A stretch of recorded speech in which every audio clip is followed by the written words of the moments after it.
Let no man deceive you by any means, for that day shall not come, except there be a falling away first, and that man of sin be revealed, the son of perdition. Ladies and gentlemen, I want you to take note of what the Bible said. There are two things that must happen before Jesus shows up. In the church, there will be people that will turn away from the faith, and it's not a few, a lot of people.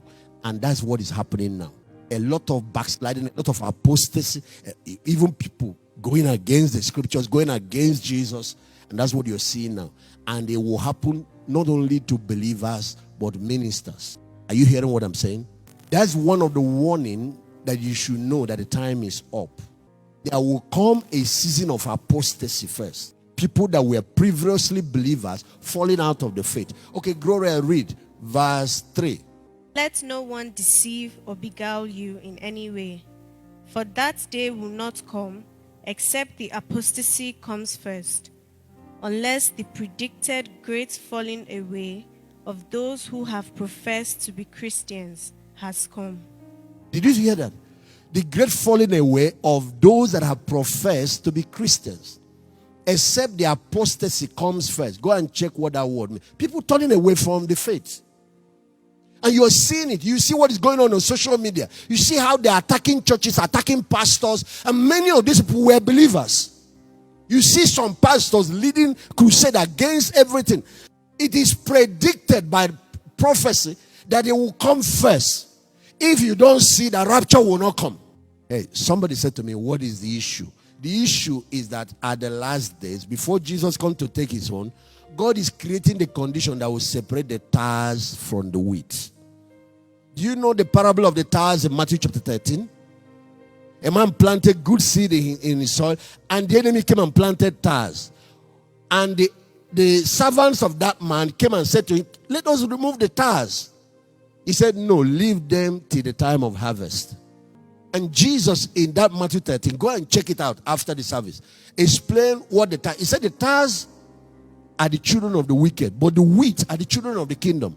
He said God is the one that planted the wheat, but the enemy, Satan, is the one that planted the tares. He said the field is the world, but he said the harvest time is the end of the age. That's where we are now. He said those servants that will gather the harvest are the angels.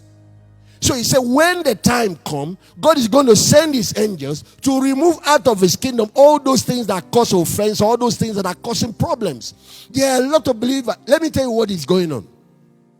Everybody you see in church is not genuine. Everybody that is a minister is not real. Everybody you see preaching, answering pastor, apostle, especially the prophets, that are not all of them are real. They are genuine men of God, just like they are genuine Christians, but the last days will separate them. If not, a lot of these people will join the saints and enter heaven. I asked the Lord, why did you permit this falling away? He said it's separation of the wheat from the tares, like I explained in the parable of the tares. You have to separate them so that those who are real wheat can go into heaven. There are a lot of fake conversions. They go to church, they sing, they love worship, but they are not genuine Christians. Watch their life. It's by their fruit you know them, not by their tongues or their singing. Watch how many of them are in social media attacking Jesus, attacking the church. Was it not Paul that was persecuting the church? And Jesus appeared to him. He said, Saul, why persecutest thou me? He didn't say, why persecutest thou them? He said, once you touch them, you have touched me. How dare you separate Jesus from his church? Jesus is the head, the church is his body. Can you come and be cutting my leg and still believe that you love my head? Can you come and cut my hand and still believe that you are in love with my head? Jesus is the head, the church is the body. The thing is one. He said to Saul, why persecutest thou me? You think it's Stephen you killed? You think it's believers you are persecuting me? Can you kill a man's wife and claim to love the man?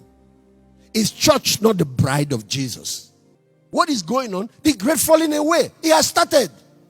It didn't start 2020. It's been going on. Some of these greatest enemies of the church were once in the church. Were once pastors. Some of them were pastors. Some of them were people. It's predicted. If you don't see that, you're not going to see the rapture. Because that means God will rapture both the fake people and the real people. And when they get to heaven, they continue to cause problem. There are things he set in motion in the last day to separate. That is one of the reasons he, in his wisdom, decided that the Antichrist will come first. That heat is going to bring, is going to cause all the false believers to take side, to clear. All of people, including you, if you are fake, if you are genuinely saved, you will stand, because persecution goes with this thing. But if you're fake, you will turn away. You will disappoint God and abandon your faith and go and join the enemy, and then you'll be doomed for it. That is the purpose behind the tribulation, in case you don't know.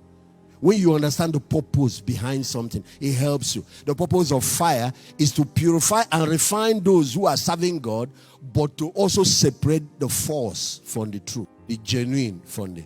God said he was going to do it in the last days.